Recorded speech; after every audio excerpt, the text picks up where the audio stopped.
یہ کہانی اولاد نہ ہونے کے غم میں پاگل ہو گئی ایک عورت کی کہانی ہے۔ زبیدہ کی شادی کے بعد ہی اس کے والد کی موت ہو گئی تو وہ اپنی ماں کو اپنے گھر لے آئی۔ ماں بیٹی ایک ساتھ رہنے لگیں تو ماں کو فکر ہوئی کہ اس کی بیٹی کو ابھی تک بچہ کیوں نہیں ہوا۔ بچے کے لیے ماں نے بیٹی کا ہر طرح کا علاج کروایا پر کوئی فائدہ نہیں ہوا۔ ماں دن رات اسے اولاد نہ ہونے کے طعنے دیتی رہتی ہے تو اس کا دماغ چل جاتا ہے اور ہر طرف اسے بچے ہی نظر آنے لگتے ہیں۔ اس کی اس دیوانگی کو دیکھ کر اس کا شوہر ایک نوزائیدہ کو اس کی گود میں لا کر ڈال دیتا ہے۔ جب اس کے لیے اس کی چھاتیوں سے دودھ نہیں اترتا تو وہ اس طرح سے اپنی چھاتیوں کو کاٹ ڈالتی ہے جس سے اس کی موت ہو جاتی ہے۔ جب زبیدہ کی شادی ہوئی تو اس کی عمر 25 برس کی تھی۔ اس کے ماں باپ تو یہ چاہتے تھے کہ 17 برس کے ہوتے ہی اس کا بیاہ ہو جائے، مگر کوئی مناسب و موزوں رشتہ ملتا ہی نہیں تھا۔ اگر کسی جگہ بات طے ہو پاتی تو کوئی ایسی مشکل پیدا ہو جاتی کہ رشتہ عملی صورت اختیار نہ کر سکتا۔ آخر جب زبیدہ 25 برس کی ہو گئی تو اس کے باپ نے ایک رنڈوے کا رشتہ قبول کر لیا۔ اس کی عمر 35 برس کے قریب تھی یا شاید اس سے بھی زیادہ ہو۔ صاحب روزگار تھا، مارکیٹ میں کپڑے کی تھوک فروشی کی دکان تھی، ہر روز 500-600 روپے کما لیتا تھا۔ زبیدہ بڑی فرما بردار لڑکی تھی، اس نے اپنے والدین کا فیصلہ منظور کر لیا، چنانچہ شادی ہو گئی اور وہ اپنے سسرال چلی گئی۔ اس کا خاوند جس کا نام علم الدین تھا بہت شریف اور محنت کرنے والا ثابت ہوا۔ زبیدہ کی ہر آسائش کا خیال رکھتا، کپڑے کی کوئی کمی نہیں تھی، حالانکہ دوسرے لوگ اس کے لیے ترستے تھے۔ 40,000 اور 3B کا لٹھا، شنو اور 2 گھوڑے کی بوسکی کے تھانوں کے تھان زبیدہ کے پاس موجود ہوتے تھے۔ وہ اپنے میکے ہر ہفتے جاتی۔ ایک دن وہ گئی تو اس نے ڈیوڑی میں قدم رکھتے ہی بین کرنے کی آواز سنی۔ اندر گئی تو اسے معلوم ہوا کہ اس کا باپ اچانک دل کی حرکت بند ہونے کے باعث مر گیا ہے۔ اب زبیدہ کی ماں اکیلی رہ گئی تھی، گھر میں سوائے ایک نوکر کے اور کوئی بھی نہیں تھا۔ اس نے اپنے شوہر سے درخواست کی کہ وہ اسے اجازت دے دے کہ وہ اپنی بیوہ ماں کو اپنے پاس بلا لے۔ علم الدین نے کہا، اجازت لینے کی کیا ضرورت ہے، یہ تمہارا گھر ہے اور تمہاری ماں میری ماں ہے، جاؤ انہیں لے آؤ، جو سامان وغیرہ ہوگا اس کو یہاں لانے کا بندوبست میں ابھی کیے دیتا ہوں۔ زبیدہ بہت خوش ہوئی۔ گھر کافی بڑا تھا، 2-3 کمرے خالی پڑے تھے۔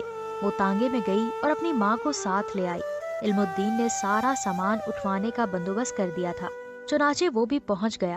زبیدہ کی ماں کے لیے کچھ سوچ بچار کے بعد ایک کمرہ مختص کر دیا گیا۔ وہ بہت ممنون تھی، اپنے داماد کے حسن سلوک سے بہت متاثر تھی۔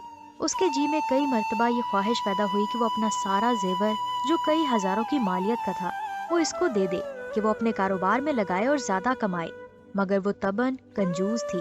ایک دن اس نے اپنی بیٹی سے کہا، مجھے یہاں آئے 10 مہینے ہو گئے ہیں، میں نے اپنی جیب سے ایک پیسہ بھی خرچ نہیں کیا، حالانکہ تمہارے مرحوم باپ کے چھوڑے ہوئے 10,000 روپے میرے پاس موجود ہیں اور زیور الگ ہے۔ زبیدہ انگیٹھی کے کوئلوں پر پھلکا سینک رہی تھی۔ ماں تم بھی کیسی باتیں کرتی ہو؟ کیسی ویسی میں نہیں جانتی، میں نے یہ سب روپے علم الدین کو دے دیے ہوتے، مگر میں یہ چاہتی ہوں کہ تمہارے کوئی بچہ پیدا ہو تو یہ سارا روپیہ اس کو تحفے کے طور پر دوں۔ زبیدہ کی ماں کو اس کی بات کا بڑا خیال تھا کہ ابھی تک بچہ کیوں نہیں پیدا ہوا۔ شادی ہوئے قریب 2 برس ہو چکے تھے، مگر بچے کے پیدائش کے آثار بھی نظر نہیں آئے تھے۔ وہ اس کو حکیموں کے پاس لے گئی، کئی معجونے، کئی سفوف، کئی قرص اس کو کھلوائے، مگر خاطر خواہ نتیجہ برآمد نہ ہوا۔ آخر اس نے پیروں فقیروں سے رجوع کیا، ٹونے ٹوٹکے استعمال کیے، تعویذ دھاگے بھی، مگر مراد بر نہ آئی۔ زبیدہ اس دوران میں تنگ آ گئی۔ ایک دن چنانچہ اس نے اکتا کر اپنی ماں سے کہہ دیا، چھوڑو اس قصے کو، بچہ نہیں ہوتا تو نہ ہو۔ اس کی بوڑھی ماں نے منہ بسور کر کہا، بیٹا یہ بہت بڑا قصہ ہے، تمہاری عقل کو معلوم نہیں کیا؟ تم اتنا بھی نہیں سمجھتی کہ اولاد کا ہونا کتنا ضروری ہے؟ اسی سے تو انسان کی زندگی کا باغ سدا ہرا بھرا رہتا ہے۔ زبیدہ نے پھلکا چنگیر میں رکھا، میں کیا کروں، بچہ نہیں پیدا ہوتا تو اس میں میرا کیا قصور ہے؟ بڑھیا نے کہا، قصور کسی کا بھی نہیں بیٹی، بس صرف اللہ کی مہربانی چاہیے۔ زبیدہ اللہ میاں کے حضور ہزاروں مرتبہ دعائیں مانگ چکی تھی کہ وہ اپنے فضل و کرم سے اس کی گود ہری کرے، مگر اس کی ان دعاؤں سے کچھ بھی نہیں ہوا تھا۔ جب اس کی ماں نے ہر روز اس سے بچے کی پیدائش کے متعلق باتیں کرنا شروع کی تو اس کو ایسا محسوس ہونے لگا کہ وہ بنجر زمین ہے جس میں کوئی پودا اگ ہی نہیں سکتا۔ راتوں کو وہ عجیب عجیب سے خواب دیکھتی، بڑے اوٹ پٹانگ قسم کے۔ کبھی یہ دیکھتی کہ وہ لکو دک صحرا میں کھڑی ہے، اس کی گود میں ایک گل کوتھنا سا بچہ ہے، جسے ہوا میں وہ اتنے زور سے اچھالتی ہے کہ وہ آسمان تک پہنچ کر غائب ہو جاتا ہے۔ کبھی یہ دیکھتی کہ وہ اپنے بستر میں لیٹی ہے جو ننھے منھے بچوں کے زندہ اور متحرک گوشت سے بنا ہے۔ ایسے خواب دیکھ دیکھ کر اس کا دل و دماغ غیر متوازن ہو گیا تھا۔ بیٹھے بیٹھے اس کے کانوں میں بچوں کے رونے کی آواز آنے لگی اور وہ اپنی ماں سے کہتی، یہ کس کا بچہ رو رہا ہے؟ اس کی ماں نے اپنے کانوں پر زور دے کر یہ آواز سننے کی کوشش کی۔ جب کچھ سنائی نہ دیا تو اس نے کہا، کوئی بچہ نہیں رو رہا۔ نہیں ماں، رو رہا ہے، بلکہ رو رو کے ہلکان ہو جا رہا ہے۔ اس کی ماں نے کہا، یا تو میں بہری ہو گئی ہوں یا تمہارے کان بجنے لگے ہیں۔ زبیدہ خاموش ہو گئی، لیکن اس کے کانوں میں دیر تک کسی نوزائیدہ بچے کے رونے اور بلکنے کی آوازیں آتی رہیں۔ اس کو کئی بار یہ بھی محسوس ہوا کہ اس کی چھاتیوں میں دودھ اتر رہا ہے۔ اس کا ذکر اس نے اپنی ماں سے نہ کیا، لیکن جب وہ اندر اپنے کمرے میں تھوڑی دیر آرام کرنے کے لیے گئی تو اس نے قمیض اٹھا کر دیکھا، اس کی چھاتیاں ابھری ہوئی تھیں۔ بچے کے رونے کی آواز اس کے کانوں میں اکثر ٹپکتی رہی، لیکن وہ اب سمجھ گئی تھی کہ یہ سب وہم ہے۔ حقیقت صرف یہ ہے کہ اس کے دل و دماغ پر مسلسل ہتھوڑے پڑتے ہیں کہ اس کا بچہ کیوں نہیں ہوتا، اور وہ خود بھی بڑی شدت سے وہ خلا محسوس کرتی ہے جو کسی بیاہی عورت کی زندگی میں نہیں ہونا چاہیے۔ وہ اب بہت اداس رہنے لگی۔ محلے میں بچے شور مچاتے تو اس کے کان پھٹنے لگتے۔ اس کا جی چاہتا کہ باہر نکل کر ان سب کا گلا گھونٹ ڈالے۔ اس کے شوہر علم الدین کو اولاد بولاد کی کوئی فکر نہیں تھی۔ وہ اپنے بیوپار میں مگن تھا۔ کپڑے کے بھاؤ روز بروز چڑھ رہے تھے۔ آدمی جو کہ ہوشیار تھا، اس لیے اس نے کپڑے کا کافی ذخیرہ جمع کر رکھا تھا۔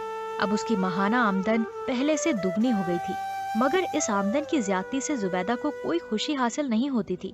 جب اس کا شوہر نوٹوں کی گڈی اس کو دیتا تو اسے اپنی جھولی میں ڈال کر دیر تک لوری دیتی رہتی، پھر وہ انہیں اٹھا کر کسی خیالی جھولنے میں بٹھا دیتی۔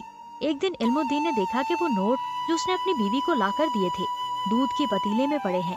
وہ بہت حیران ہوا کہ یہ کیسے یہاں پہنچ گئے۔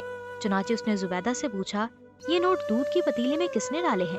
زبیدہ نے جواب دیا، بچے بڑے شریر ہیں، یہ حرکت انہی کی ہوگی۔ علم الدین بہت حیران ہوا، لیکن یہاں بچے کہاں ہیں؟ زبیدہ اپنے خاوند سے کہیں زیادہ حیران ہوئی۔ کیا ہمارے ہاں بچے نہیں؟ آپ بھی کیسی باتیں کرتے ہیں، ابھی اسکول سے واپس آتے ہوں گے، ان سے پوچھوں گی کہ یہ حرکت کس کی تھی۔ علم الدین سمجھ گیا کہ اس کی بیوی کے دماغ کا توازن قائم نہیں ہے، لیکن اس نے اپنی ساس سے اس کا ذکر نہ کیا کہ وہ بہت کمزور عورت تھی۔ وہ دل ہی دل میں زبیدہ کی دماغی حالت پر افسوس کرتا رہا، مگر اس کا علاج اس کے بس میں نہیں تھا۔ اس نے اپنے کئی دوستوں سے مشورہ کیا، ان میں سے چند نے اس سے کہا کہ پاگل خانے میں داخل کروا دو، مگر اس کے خیال ہی سے اسے وحشت ہوتی تھی۔ اس نے دکان پر جانا چھوڑ دیا، سارا وقت گھر رہتا اور زبیدہ کی دیکھ بھال کرتا کہ کہیں وہ کسی روز کوئی خطرناک حرکت نہ کر بیٹھے۔ اس کے گھر پر ہر وقت موجود رہنے سے زبیدہ کی حالت کسی قدر درست ہو گئی، لیکن اس کو اس بات کی بہت فکر تھی کہ دکان کا کاروبار کون چلا رہا ہے، کہیں وہ آدمی جس کو یہ کام سپرد کیا گیا ہے غبن تو نہیں کر رہا۔ اس نے چنانچہ کئی مرتبہ اپنے خاوند سے کہا، دکان پر تم کیوں نہیں جاتے؟ علم الدین نے اس سے بڑے پیار کے ساتھ کہا، جانم میں کام کر کر کے تھک گیا ہوں، اب تھوڑی دیر آرام کرنا چاہتا ہوں۔ مگر دکان کس کے سپرد ہے؟ میرا نوکر ہے، وہ سب کام کرتا ہے۔ کیا ایماندار ہے؟ ہاں ہاں، بہت ایماندار ہے، دمڑی دمڑی کا حساب دیتا ہے، تم کیوں فکر کرتی ہو؟ زبیدہ نے بہت ہی زیادہ فکر مند ہو کر کہا، مجھے کیوں فکر نہ ہو، بال بچے دار ہوں، مجھے اپنا تو کچھ خیال نہیں، لیکن ان کا تو ہے۔ یہ آپ کا نوکر اگر آپ کا روپیہ مار گیا تو یہ سمجھے کہ بچوں۔ علم الدین کی آنکھوں میں آنسو آ گئے۔ زبیدہ، ان کا اللہ مالک ہے، ویسے میرا نوکر بہت وفادار ہے اور ایماندار ہے، تمہیں کوئی فکر کرنے کی ضرورت نہیں ہے، مجھے تو کسی قسم کی فکر نہیں، لیکن بعض اوقات ماں کو اپنی اولاد کے متعلق سوچنا ہی پڑتا ہے۔ علم الدین بہت پریشان تھا کہ کیا کرے۔ زبیدہ سارا دن اپنے خیالی بچوں کے کپڑے سیتی رہتی، ان کی جرابیں دھوتی، ان کے لیے اونی سویٹر بنتی۔ کئی بار اس نے اپنے خاوند سے کہہ کر مختلف سائز کی چھوٹی چھوٹی سینڈلز منگوائیں جنہیں وہ ہر صبح پالش کرتی تھی۔ علم الدین یہ سب کچھ دیکھتا اور اس کا دل رونے لگتا، اور وہ سوچتا کہ شاید اس کے گناہوں کی سزا اس کو مل رہی ہے۔ یہ گناہ کیا تھے، اس کا علم الدین کو نہیں تھا۔ ایک دن اس کا ایک دوست اس سے ملا جو بہت پریشان تھا۔ علم الدین نے اس سے پریشانی کی وجہ پوچھی تو اس نے بتایا کہ اس کی ایک لڑکی سے معاشقہ ہو گیا تھا، اب وہ حاملہ ہو گئی۔ اسقاط کے تمام ذرائع استعمال کیے مگر کامیابی نہیں ہوئی۔ علم الدین نے اس سے کہا، دیکھو، اسقاط کی کوشش نہ کرو، بچہ پیدا ہونے دو۔ اس کے دوست نے، جسے ہونے والے بچے سے کوئی دلچسپی نہیں تھی، کہا، میں بچے کا کیا کروں گا، تم مجھے دے دینا۔ بچہ پیدا ہونے میں کچھ دیر تھی،